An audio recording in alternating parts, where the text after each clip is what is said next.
जगदंबिकायै नमः. ओम ऐं ह्रीं क्लीं चामुंडाय विच्चे. 2002 योजन दूर चालतो आणि 9,51,00,000 योजन मार्गावाला भूमंडळाला तो नित्य परिक्रमा करतो असा आपल्याला भास होतो. आता सूर्य झाल्यावरती आपल्याला अर्थातच चंद्राचा विचार करायला पाहिजे. तर चंद्र कुठे आहे? तर चंद्राचं त्यांनी वर्णन सांगितलं आहे की वेद आणि विद्वान पुरुष जाणण्यासाठी इच्छा करतात असा तो लोकप्रकाशक, संपूर्ण जगताचा आधार आदिपुरुष, सूर्य प्राण्यांचं लक्ष म्हणजे कल्याण संवर्धन वगैरे करतो. तर त्याच्याच बरोबर वेदमय विग्रहाने 12 भागामध्ये विभक्त होऊन तो प्रत्यक्ष वसंत आधी 6 ऋतू निर्माण करतो आणि अशी त्याची व्यवस्था केलेली आहे. आता वर्णाश्रम आचरण करणारे जे त्रैविद्या पूतपापा असं आपण जे गीतेमध्ये आपल्याकडे तो श्लोक आहे, तर त्याची इथे त्यांनी आठवण करून दिलेली आहे की हे वेदही त्याचंच संबंध अखंड गायन करत असतात. आणि सर्व प्राण्यांच्या आत्मस्वरूप हा जो सूर्य आहे तो कालचक्रावरती बसून द्यूलोक आणि पृथ्वीलोकाच्या मध्ये राहून 12 राशी भोगतो तो. आणि ह्या 12 राशीला संवत्सर म्हणतात आणि ह्याला अवयव स्वरूपच आहे त्याचं ते. आणि त्या प्रत्येक मासामध्ये चंद्रमानाकडून कृष्ण आणि शुक्ल असे 2 पक्ष, पितृमानाकडून 1 दिवस 1 रात्र आणि सौरमानाकडून 2.25 नक्षत्र, अशा प्रकारे वर्षाचा जो 6वा भाग बघतो. आणि विद्वान लोक त्या 6 जे भाग त्याचे केलेले आहे त्याला संवत्सराला अवयव स्वरूप ऋतू असे म्हणतात. म्हणजे दिवस, रात्र, पक्ष, शुक्ल, कृष्ण, महिना, त्याच्यानंतर 6 महिने ते ऋतू, हे सगळ्याच इतकी इत्थंभूत माहिती त्यांनी त्याच्यामध्ये दिली आहे. आता भगवान जेव्हा आकाशमार्गाने जात असतो तेव्हा अर्ध्या वेळातच प्राचीन मुनिगण त्याला अयन असं म्हणतात. म्हणजे आपण उत्तरायण आणि दक्षिणायन जे म्हणतो ते त्याच्यामुळे निर्माण झाले. आता या अयनांची नावं सुद्धा बघा, तर त्याच्यातून उत्तरायण आणि दक्षिणायन झालं आणि मग ते सूर्य संपूर्ण नभमंडळाला पार करतो. आणि त्या तो जो वेळ आहे, तो जो समय आहे त्याला वत्सर असं म्हणतात. अशी 5 वत्सर आहेत: संवत्सर, परिवत्सर, इडावत्सर, अनुवत्सर आणि इद्वत्सर. तर अशा प्रकारे हे आता इथे आपण सूर्याची मंदगती, शीघ्रगती वगैरे पाहिलं. आणि आता चंद्र कुठे राहतो? तर चंद्र सूर्यकिरणापासून 1,00,000 योजनेवरती राहतो, जो औषधींचा स्वामी आहे. सूर्याच्या 1 वर्षाच्या मार्गामध्ये 2 पक्ष, 1 महिन्यामध्ये ते म्हणजे योजना केलेली आहे. 2.25 दिवसासाठी 1 पक्ष केलेला आहे आणि मार्गाला 1 दिवसामध्ये तो बघतो. आणि चंद्रमा नक्षत्र म्हणजे तो जो चंद्र आहे तो नक्षत्र चक्रामध्ये तो फिरत असतो. हा चंद्र काय करतो? क्रमशः कला से देवताओं को प्रसन्न करतो. आणि क्षीण जेव्हा होतो म्हणजे जेव्हा पौर्णिमेचा काळ चालू असतो, म्हणजे शुद्ध प्रतिपदेपासून पौर्णिमेपर्यंत त्याच्या कलाने तो देवतांना प्रसन्न करतो. आणि कृष्ण प्रतिपदेपासून अमावास्यापर्यंत ज्या कला आहेत त्याच्यातून तो पितरांना आनंद देतो. त्याच्या पूर्व आणि उत्तर पक्षांकडून दिवस आणि रात्र विभाजित होतात. आणि जीव आणि जगतचा प्राण तथा जीवन तोच आहे. परम ऐश्वर्य संपन्न चंद्रमा 30 मुहूर्तामध्ये 1 नक्षत्राचा भोग घेतो. 16 कलांनी युक्त मनोमय, अन्नमय, अमृतमय तथा श्रेष्ठ अनादी पुरुष भगवान चंद्रमा देवता, पितर, मनुष्य, सरपटणारे प्राणी, जंतू, वृक्ष या सर्वांचं भरण पोषण करतो. चंद्रमाच्या स्थानावरून अजून 3,00,000 वरती नक्षत्र मंडळ आहे.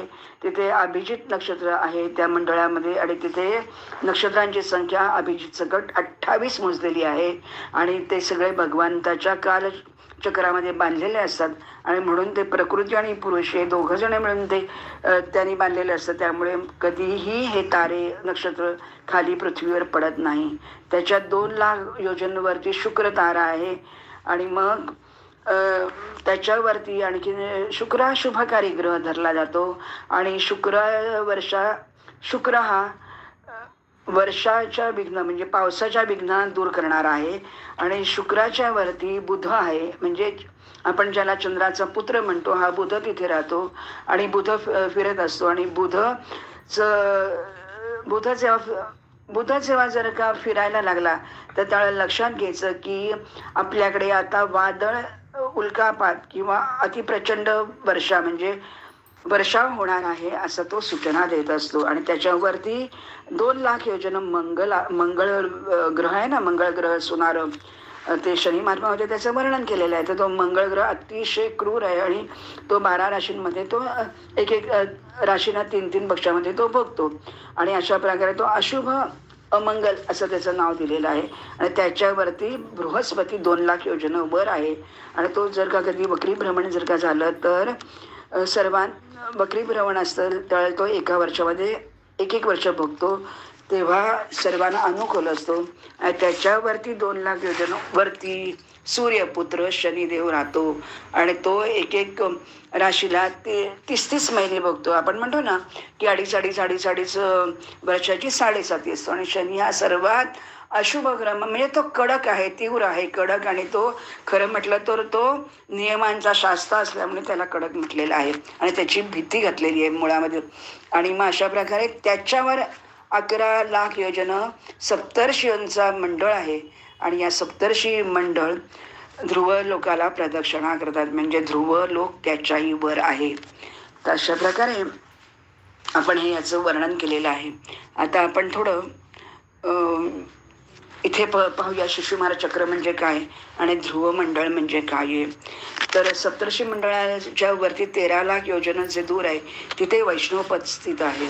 आणि हा जो उत्तानपादाचा पुत्र ध्रुव आहे तो इथे राहतो.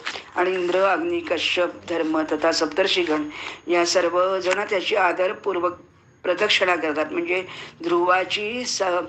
ध्रुवावरती प्रसन्न होऊन भगवंतानी एक नवीन स्थान त्याला दिलं. आणि जो ध्रुव सदैव भगवंताच्या चरणांची उपासना करत असतो. आता भगवान काळ जो आहे तो भ्रमण करणारा ग्रह, नक्षत्र, राशी या सगळं ज्योतिर्गणांना अचल स्तंभामध्ये ध्रुवाचा जो अचल म्हणजे ध्रुव म्हटलं की ध्रुवाचं अढळपद, ते जे सगळं अंतरिक्ष आहे तर ते ध्रुवाच्या अधिपत्याखाली आहे. आणि ध्रुव तिथे दृढ आहे. आणि म्हणून ते सगळेजण तिथे देवपूज्य ध्रुव आहे तो. आणि तो सर्वांना तेज देतो आणि तो सगळ्यांना अपलवित करतो, प्रकाशित करतो.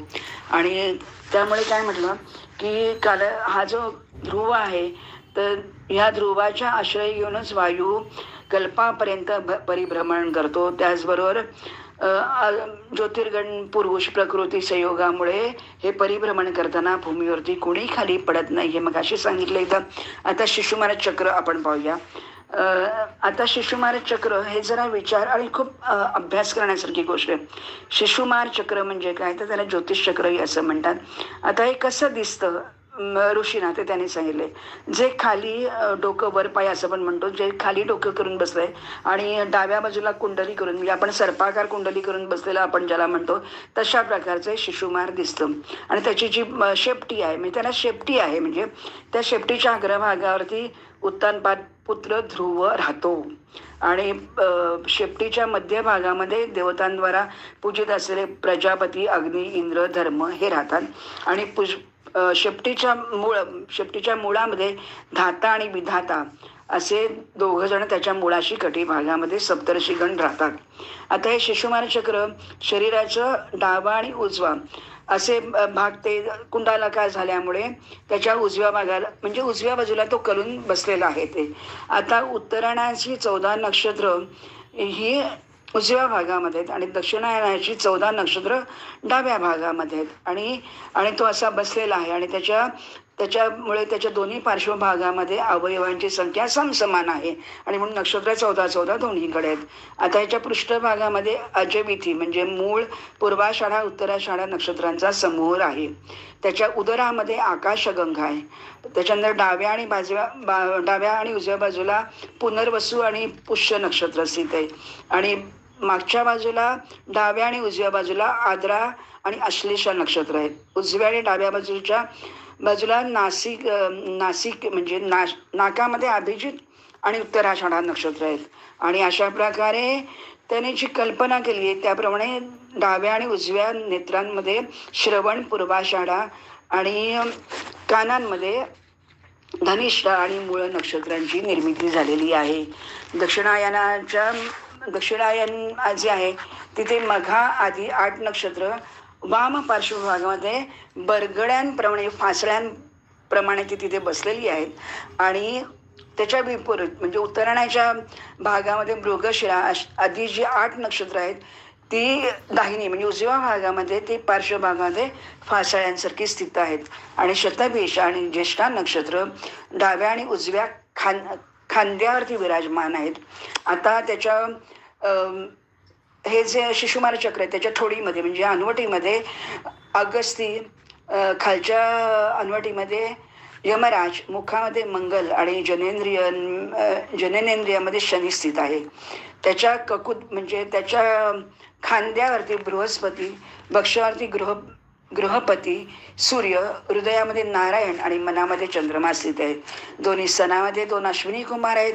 नाभीमध्ये शुक्राचं स्थान आहे. प्राण आणि आपांमध्ये बुध, गळ्यामध्ये राहू आणि केतू अशी सर्व अंग आणि तथा रोमकुपामध्ये तारागण आहेत. हे नारदा, भगवान विष्णूचं हे सर्व देवमय विग्रह आहे. एतद् भगवतो विष्णू हो सर्व देवमयम वपुः. बुद्धिमान साधकांनी दिवसाच्या संध्याकाळी ह्या मौन रूप धारण करायचं आणि हृदयामध्ये भगवान या भगवंताची म्हणजे शिशुमार चक्राचं जे रूप दाखवलंय ते भगवंताचं सर्व देवमय रूप आहे. आणि त्याची हृदयामध्ये स्थापना करायची, त्याला धारण करायचं आणि ध्यान करायचं. त्या मंत्राने त्याची स्तुती करायची. संपूर्ण ज्योतिर्गणाचा आश्रय, कालचक्ररूप विराजमान आणि देवतांचा अधिपती अशा परमपुरुषाला माझा नमस्कार असो. मी आपले ध्यान करतो. संध्यायां प्रत्यहं ध्यायेत प्रयतो वाग्यतो मुनिः निरीक्षणामाश्च चोत्तिष्ठ मंत्रेणानेन धीश्वरा. नमो ज्योतिर्लोकाय कालाया निमिषां पतये महापुरुषायाभिधीमहि. तर ग्रह, नक्षत्र, तारे यांच्या रूपामध्ये भासित असलेल्या भगवानांचं आधी दैविक स्वरूप तिन्ही काळामध्ये मंत्र जपामुळे तुम्ही जर का साधना करत राहिला तर पुरुषांचे तिन्ही लोकाचं म्हणजे प्रत्येक जण जो कुठे राहतोय त्या पुरुषांच्या पापाचा नाश होतो.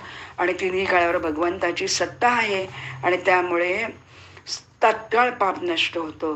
तर अशा प्रकारे हे शिशुमार चक्र जे आहे ते शिशुमार चक्राचा जरी आपण नुसता विचार केला, आठवण जरी आपण केली तरी सुद्धा आपल्याला किती फायदा होतो. तर ते मी तुम्हाला आता असं सांगते की आपण इथे बघा, मनुष्य प्राणी इथे बसतो, घरामध्ये यज्ञ करतो, काहीतरी इच्छा करतो, वासना निर्माण होतात, त्याला काहीतरी हवं असतं, हे हवं असतं, ते हवं असतं. तर तेव्हा आपल्या धर्मग्रंथांमध्ये, वैदिक ग्रंथाने किती सुरेख प्रकारे ह्याचं जे मंत्रामध्ये बांधणी केलेली आहे. तर तो संकल्प मंत्र कसा आहे?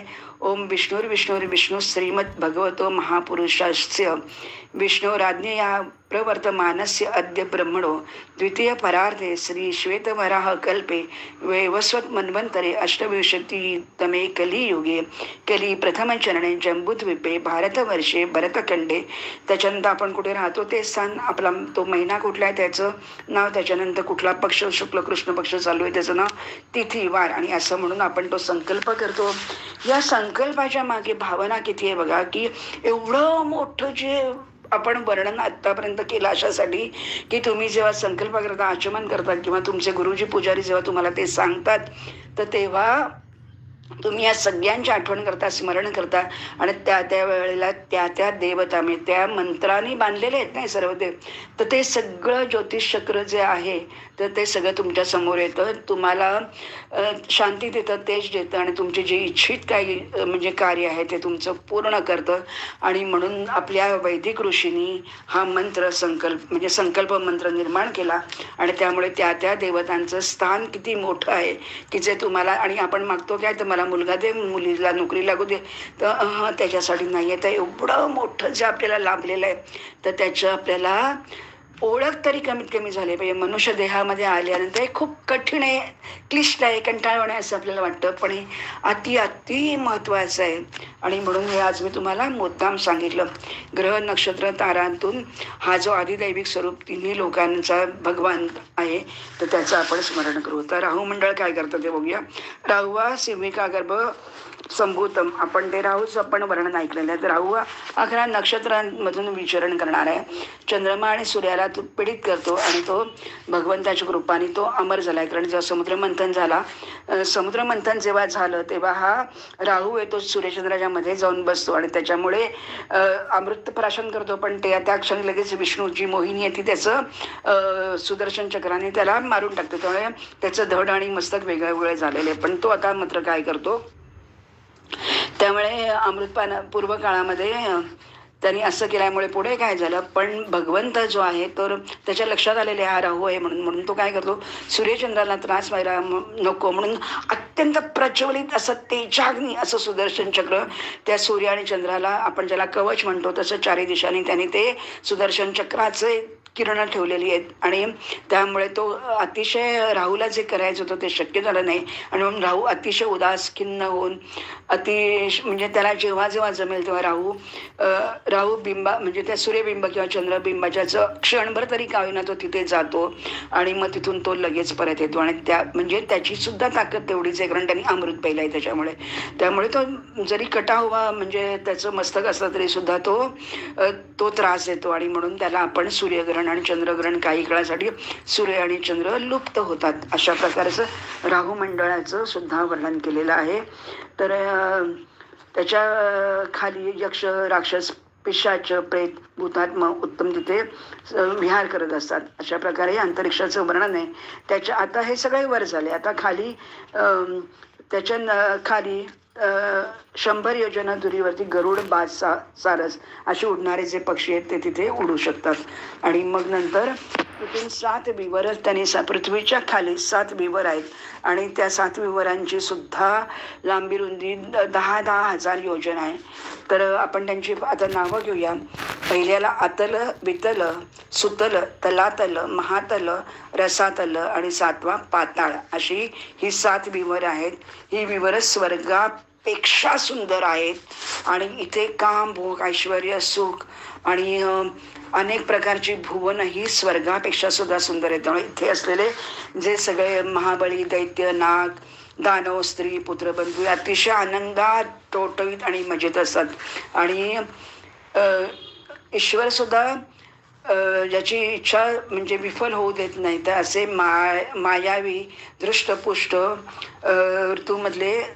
ऋतूंनी सुखी होऊन ते तिथे राहतात असे. आणि मायाचा जो स्वामी मय दानव आहे तर त्यांनी ह्या पुऱ्या निर्माण केलेल्या आहेत आणि त्या अतिशय म्हणजे खूप खूप सुंदर आहेत त्या. आणि हे आता अतलाचं काय आहे तर ते आपण सांगू. अतल हे कोणी बनवलं तर मय दानवाचा जो पुत्र होता तो तिथे राहतो आणि त्याच्यामध्ये 96 प्रकारच्या माया तिथे त्यांनी ठेवलेल्या आहेत. आणि हा दैत्य जो आहे तो जेव्हा नुसती जांभई देतो तेव्हा तिन्ही लोकांना मोहित करतो आणि आणि त्याच्यातून स्त्रिया उत्पन्न होतात आणि पुंशली, स्वैरिणी वगैरे अशा त्या सगळ्या ह्या म्हणजे कामुक स्त्रिया त्याच्यातून निर्माण होतात. त्याच्यानंतर अतल झाल्यानंतर दुसरं आहे ते वितल आहे. तर ते वितलच्या मध्ये हटकेश्वर नावाचा भगवान राहतो पार्षदगणासकट. आणि तिथे भगवान शिव ब्रह्माची जी सृष्टी निर्माण केली आहे त्याची म्हणजे भवानी आणि शिव तिथे राहतात. शंकर पार्वतीच्या तेजातून हटकी नावाची नदी प्रवाहित होते आणि अग्निदेव वगैरे तिथे ओजपूर्वक त्याचं ते जल पितात आणि त्याच्यामुळे त्याच्यातून ते जे पाणी घेऊन झाल्यानंतर जे थुकतात त्याच्यातून हाटक नावाचं सुवर्ण तयार होतं. म्हणजे काय एक एक एक. आणि त्याच्या खाली आहे सुतल नामाचं विवर आहे. इथे विरोचन पुत्र जो बली होता तो तिथे राहतो. आणि मग लक्षात घ्या तुम्ही की बलीला पाशाने बांधलं, हे केलं वगैरे सगळं केलं, स्वर्गाचं राज्य केलं होतं. तर भगवंतानी त्याला स्वर्गाचं राज्य इंद्राला मिळवून दिलं. आणि मग लक्ष्मी म्हणजे स्वतः मात्र भगवंत बलीच्या द्वारामध्ये तिष्ठत स्वतः म्हणजे बळीसाठी त्याने सुतल लोक निर्माण केला. आणि हे श्रेष्ठ आहे स्थान, हे विवर एवढं आहे. पण त्याने असं म्हटलं की हा मूर्ख इंद्र होता तो, म्हणजे त्याला काय हवं होतं तर स्वर्गपतीचं राज्य हवं होतं. पण बलीनी मात्र ते सगळं सोडलं आणि त्यांनी सांगितलं की मला यातला संसार वगैरे काही नको, तो फक्त तू इथे येऊन राहा आणि तुझी चरणकमल अखंड माझ्या मस्तकावरती ठेवतं. त्याच्यामुळे बलीची श्रेष्ठता किती मोठी आहे हे भगवंताला कळलेलं आहे आणि म्हणून सुतर लोकांमध्ये तो त्याला विराजमान करतो आणि तिथे प्रत्यक्ष भगवंत राहतो आणि त्यामुळे आपोआपच लक्ष्मी ही तिथे राहते. आता अशा प्रकारे आता आपण सुतल, आता तलातल महातल रसातल पाताळ अशा प्रकारच्या ह्यांच्या ज्या पुरी म्हणजे पुरी आहेत, त्याच्यामध्ये कद्रूंनी निर्माण केलेले जे क्रोधी सर्प असतात ते तक्षक, कुहक, सुषेण, काली वगैरे असे सगळे सर्प त्याच्यामध्ये राहतात. आणि पृथ्वी जेव्हा रसातळाला गेली होती तेव्हा हा जो पणी नावाचा जो दैत्य किंवा दानव आहे तो निवात किंवा हिरण्यपुरवासी आणि कालेय म्हणून आहे, तर त्यांनी ही पृथ्वी रसातळाला नेली होती. आणि मग तेव्हा त्यांनी रसातळा गेलेल्या पृथ्वीवरती पाताळ लोकांमध्ये वासुकी, शंख, कुलिक, श्वेत, धनंजय, महाशंख, धृतराष्ट्र, शंखचूड वगैरे असे मोठे मोठे क्रोधी हजारो फण्यांचे नाग तिथे राहतात आणि त्या नाग लोकांचे ते अधिप आलेत.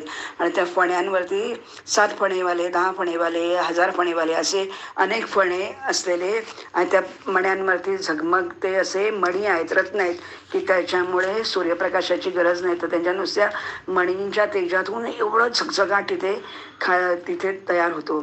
आणि 1000 शिरवाला त्याच्यामध्ये जो एक नाग आहे त्याचं नाव संकर्षण आहे आणि 1000 श्रीवाला अनंत मूर्ती भगवान शेषाच्या मस्तकावर, एका मस्तकावरती गोलाकार असं भूमंडळ आपलं पृथ्वी ठेवलेली आहे.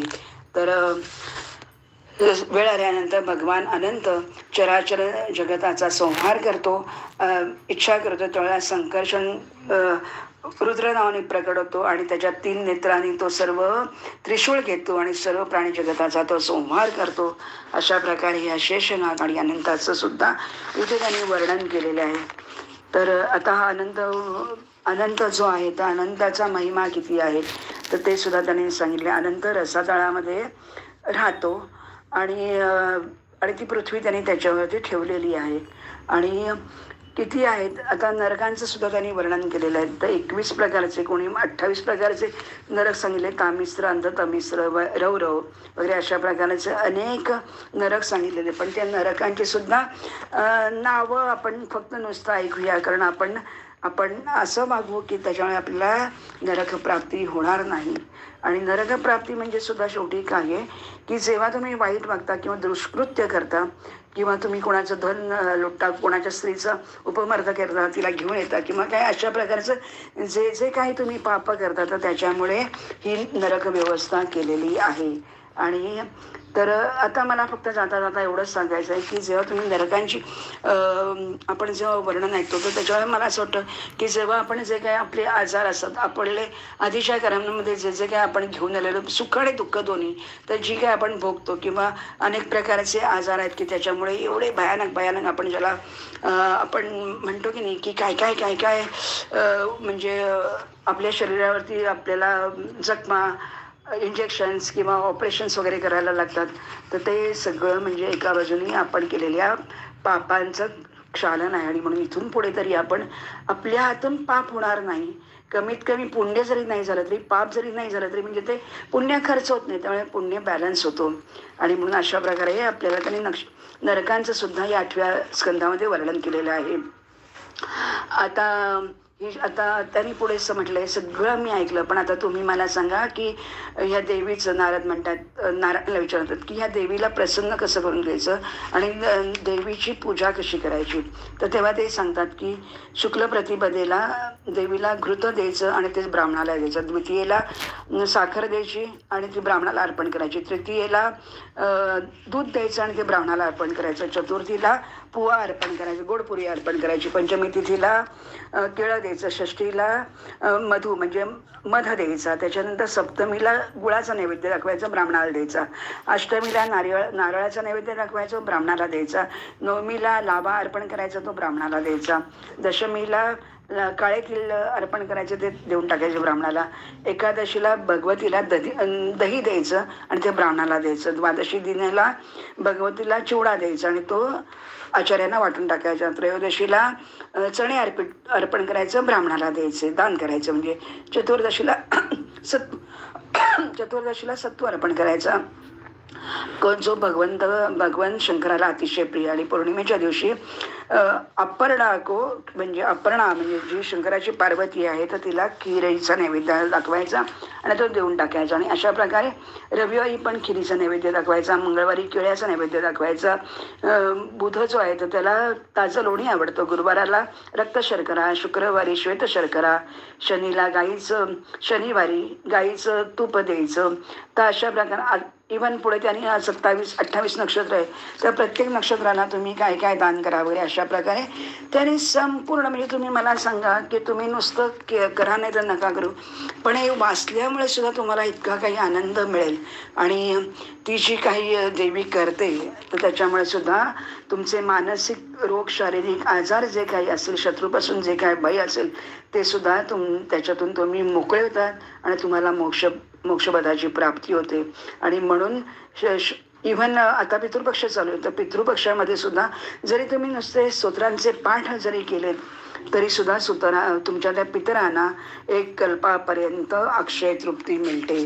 तर अशा प्रकारे हे आणि तुम्ही देवी लोकाचे अधिकारी होतात, म्हणजे तुम्हाला देवी लोकामध्ये तुमचं स्थान निर्माण होतं. तर अशा प्रकारे प्रत्येक महिन्यामध्ये देवीला त्यांनी काय काय अर्पण करायचं तेही सांगितलेलं आहे.